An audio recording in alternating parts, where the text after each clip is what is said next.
Rob Hersov, those of you who are here will recall, it was during COVID. We had 2 streams.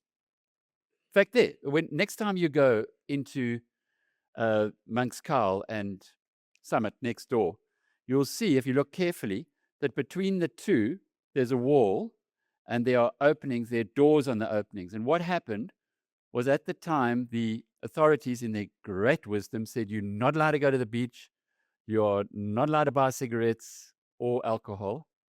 You weren't allowed to wear slip-flops, but you could only have 50 people in a room, no more than 50 people. I mean, like, brilliance. Why 50 people or 10 people would make any difference on becoming COVID followers or passers on or super spreaders is beyond me. But anyway, so we had a conference here where the doors were taken out. Between those two, there were 50 people on the one side and 50 people on the other side, and there was a stage that Colin built between the two. And Rob Hersov was walking from the one, talking to the one lot, and then going to the other side and talking to the other lot. It was quite comical when you think back on it. Of course, we had the cameras, so you could actually see everything that was going on. Such a crazy, crazy time. I like to think that was South Africa's coming out speech.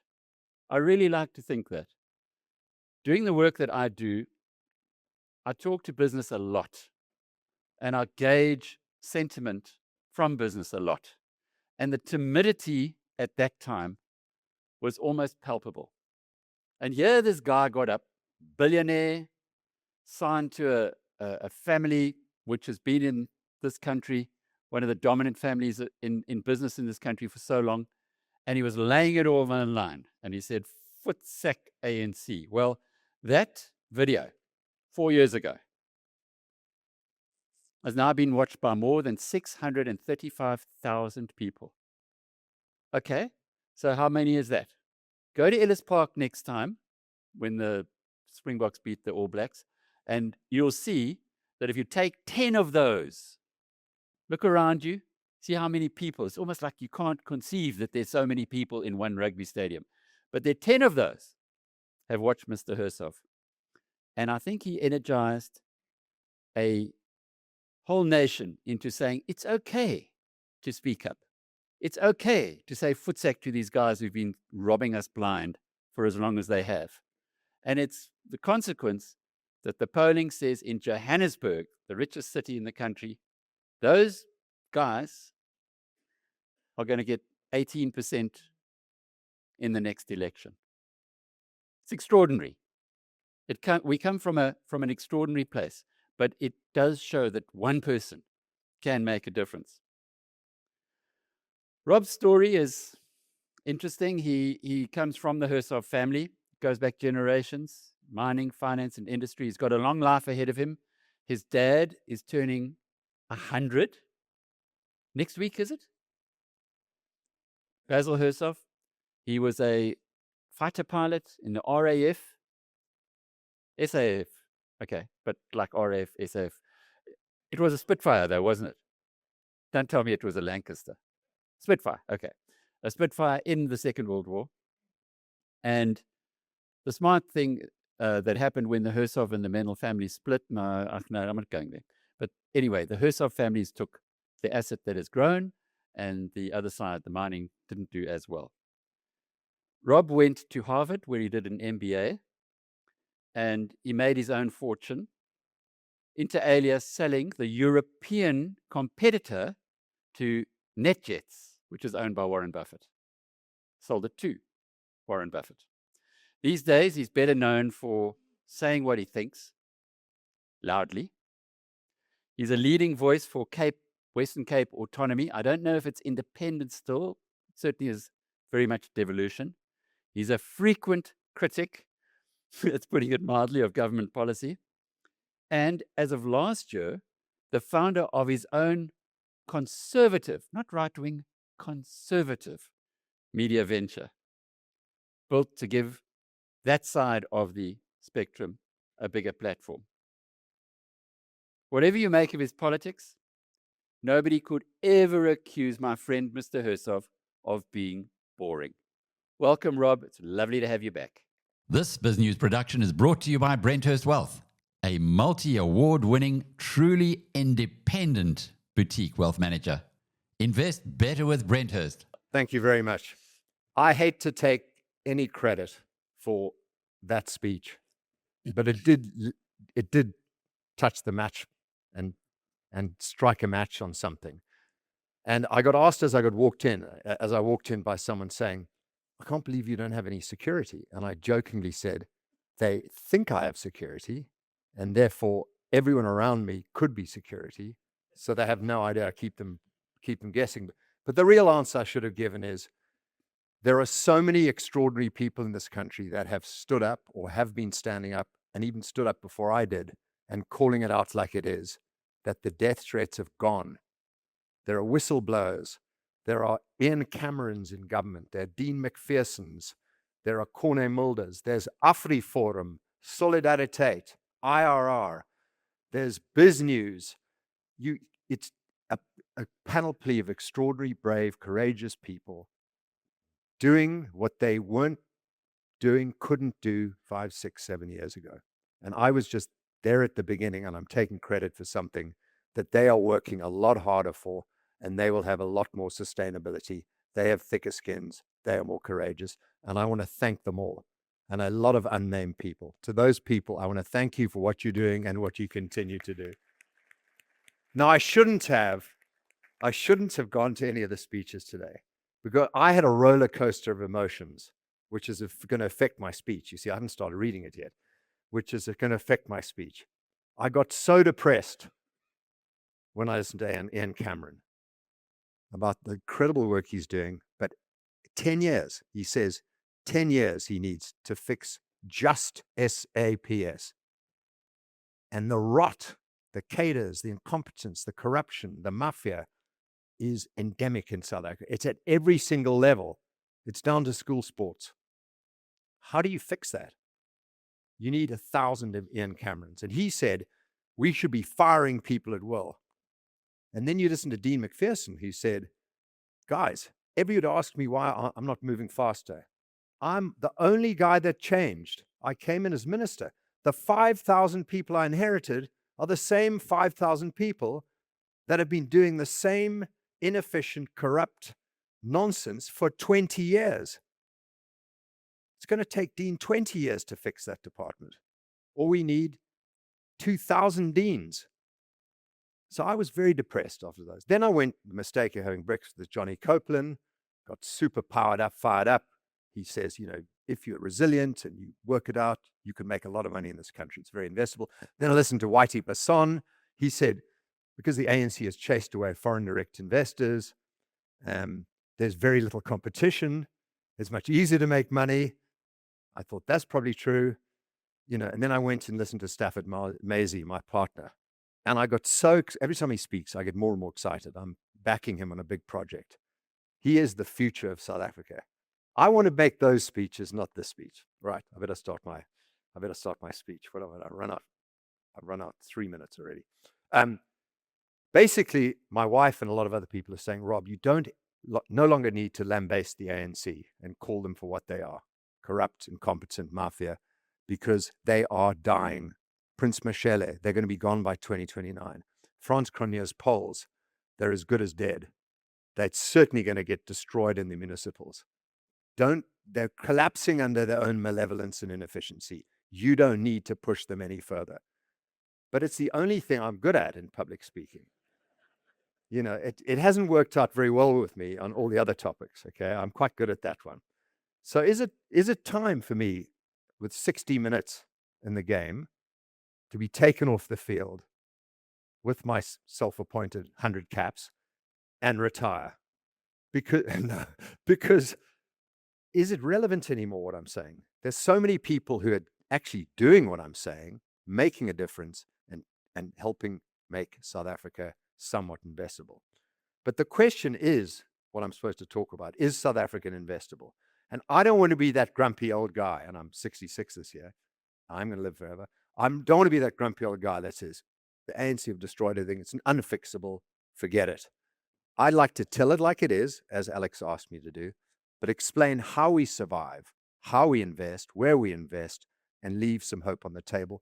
It's a bit hard to do unless you go and listen to Stafford. Christa Visa correctly says that every country has problems. We have just different problems. But our country is the most livable, incredible country in the world. I 100% agree with him. I don't want to leave. My New Zealand wife doesn't want to leave. And we don't want to go to New Zealand, which has different problems, because it's deadly boring. I have to start arguments after 5 days just to have fun. And I've been particularly excited by meeting people like Ralph Schultz this morning, who told me about his incredible family, third-generation family business in the Midlands. It's in agribusiness, it's in legal, it's in hotels, and he's doing what BizNews tribe people are doing: investing, building, making money. Or Nick Ferguson, one of my best buddies, building massive new airport in Cape Town.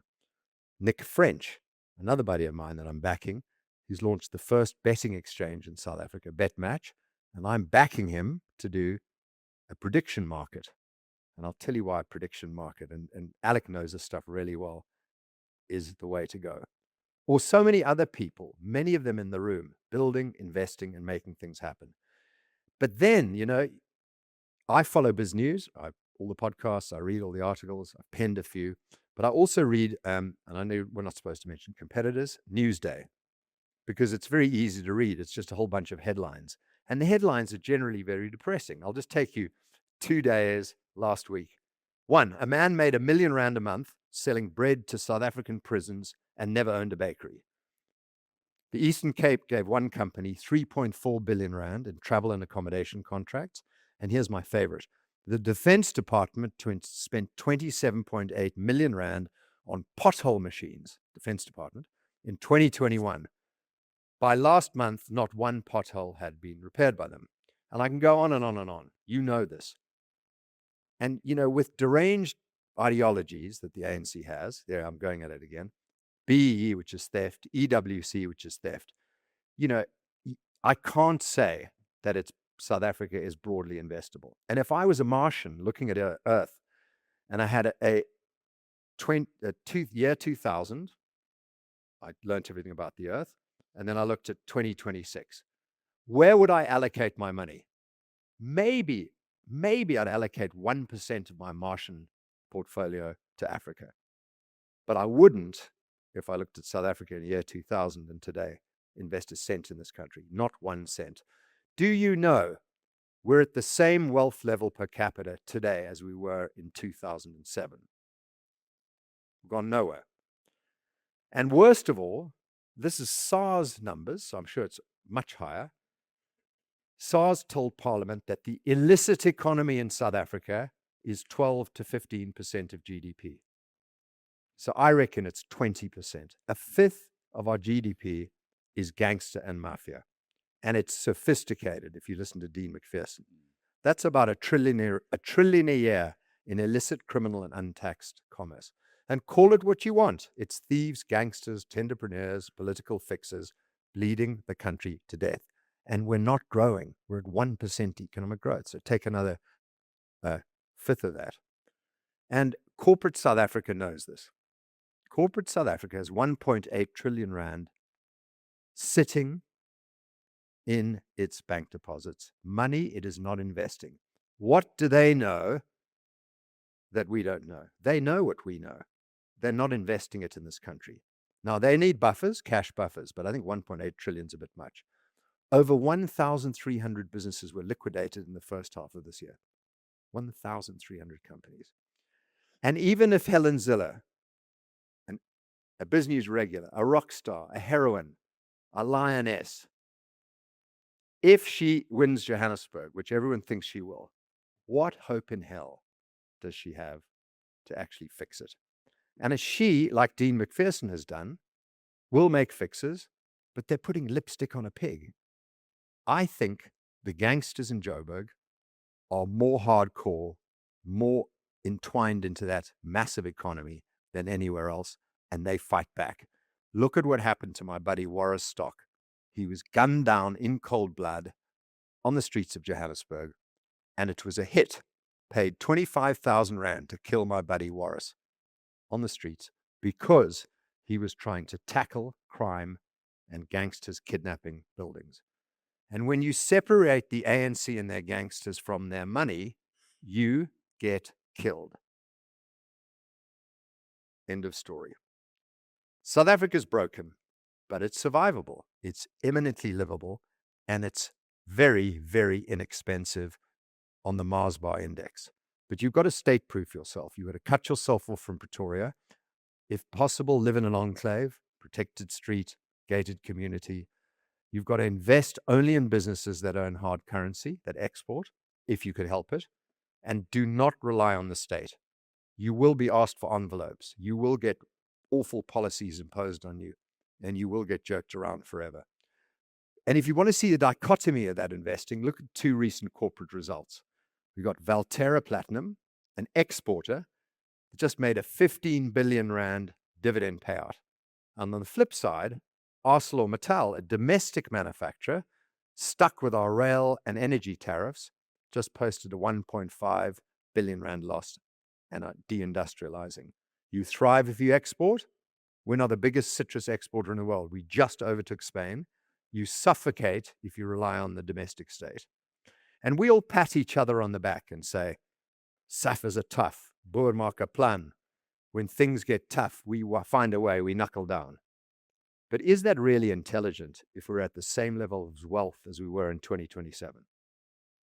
What happens to South Africa when decline becomes permanent? And South Africans keep asking themselves, how worse can things get? That's the wrong question. The right question is what happens when decline becomes permanent, when the destructive ANC policies make their final impact. For more than 30 years, we have adapted to failure. When electricity fails, solar generators. Policing failed, alarms, guns, private security. Municipality fails, Cederberg first, Mafubi first. When water failed, boreholes. Roads failed, we filled the potholes.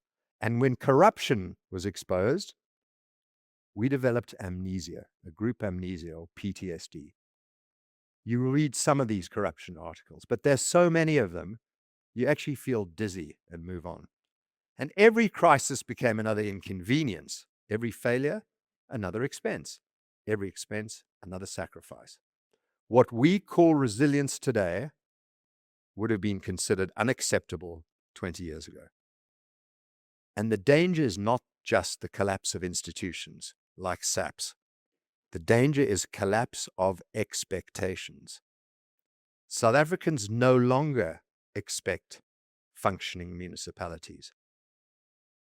We no longer expect reliable electricity. 1 point here, Eskom's now producing 2 to 3 gigawatts of too much electricity a day. Can you believe that? Okay, well, that's got its own problems. Unsolved, they can't get any money for it. We no longer expect effective policing. Ian, your job is going to take 10 years. You'd said it. And we no longer expect government accountability. Ian made that very clear. We expect failure now, and then we congratulate ourselves for surviving it. And that is not resilience. That is surrender, described as resilience. And George Orwell once wrote, I love this one, to see what is in front of one's own eyes, one needs to look in front of our eyes, and that's a constant struggle. We've got to look at what's in front of our noses. And the average South African now pays privately for what government was created to provide. I think, Davy Root, you came up with an amazing statistic that for every Rand you pay to the government, you get 3 cents of value. 3 cents out of a Rand. Why we pay tax, I don't know. Helen was right. And every year, more responsibility comes down to the citizen, while authority remains with the state.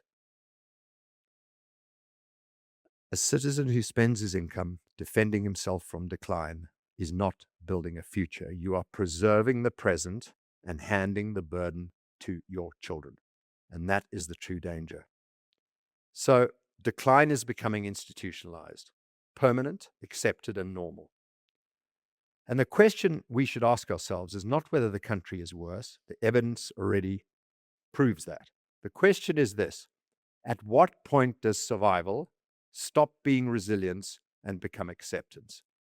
Because once we accept deterioration as normal, which I believe we have, the battle is no longer against crime, corruption, failing infrastructure, or incompetent governance. The battle is against the belief that nothing better is possible. And people vote with their feet. They're leaving. Our tax base is leaving the country. Our brightest young minds are leaving this country. And they're not coming back. And they're not investing in South Africa. And we've reached that point. So before I give you my message of hope, I'm going to time this perfectly. I'm going to give you there are some green shoots, okay? Eskom is behaving better, and that is thanks entirely to Dan Marikana and Mteto Nyati, the CEO and the chairman. They are engineers, they are fixing operations, they are holding back the ANC, they are laying off cadres or cadres, they don't announce it. They have done an extraordinary job. There are extraordinary people doing an extraordinary job in this country. Tourism is strong. The Western Cape is booming. Hard currency exporters can make a fortune if they don't keep all the money overseas. And the Cape Sea route might actually matter more than it has for decades. The strategic element might kick in. But these green shoots are not a harvest. The small islands of functioning things does not make the national platform investable. And basically, these are just evidence of what this great country could be if the state stopped standing on our throats. So my message of hope, okay. I hope that Prince Mashele is correct and the ANC is gone in 2029. I hope the EFF is actually fading away under the weight of its own hatred, and that AfriForum, doing such an amazing job, will see Julius Malema in jail. I do hope that Satan comes from the earth and swallows up his cousin Jacob Zuma. I do hope, at last, that these extraordinary people I've mentioned, like Ian and Dean and others, and Mafubi First, can reverse, I don't know how long it'll take, the terrible damage done by Jacob Zuma, Cyril Ramaphosa, and all the people around them, and the ANC. If we can break the ANC's grip on power, and soon, replace BEE with opportunity based on need and merit, secure property rights, and restore merit and competence, then our geography, agriculture, mineral wealth, and incredible human capital will make this the most investable story on the continent and one of the fastest growing countries in the world for at least the next 5 to 10 years. We have to win the political war first. I wish the political war wasn't on the cards, but we have to. And the municipals will be a big turning point. And that's where Helen comes in. If she can make some fixes in Joburg, if Mafubi First can do so in the Free State, Cedarburg First in the Cape, we can then begin to take control of our own destiny. Now, I'm putting this last bit in because I knew I'd save myself 1 minute and 43 seconds. And I want to tell you, yes, I am investing in South Africa. I live here. I've got my majority of my portfolio overseas, but I'm finding opportunities that are very investable. I am investing. I bought a very large piece of property on the West Coast. I'm going to do development there between Saldanha and Paternoster.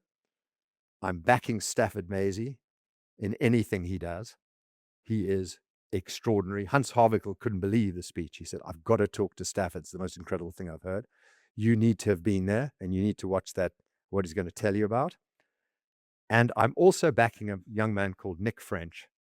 He's launched a separate business, a betting exchange business, which I'm helping on. But he's launching a prediction market.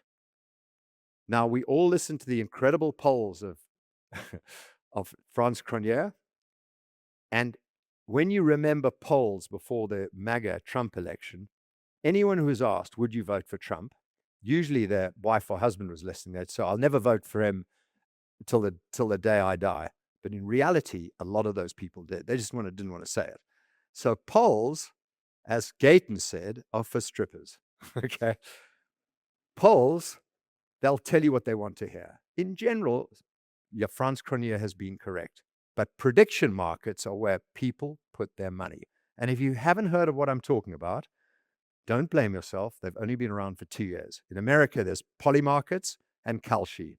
And in South Africa, we haven't come up with a name yet, we will launch a prediction market. And that is where the people who really know what's going to happen are putting their money. And people who put their money on something are the people you trust around the braai. And there is my message of hope. Ons video, South Africa. Let's make this place work. Thank you. This BizNews production is brought to you by Brenthurst Wealth. The wealthy aren't leaving South Africa, but their trusts are moving offshore. Invest better with Brenthurst.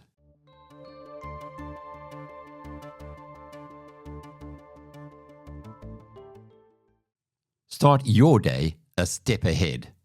BizNews Insider. It delivers the business stories that matter every morning straight to your inbox, sharp, fast, and free. Subscribe now.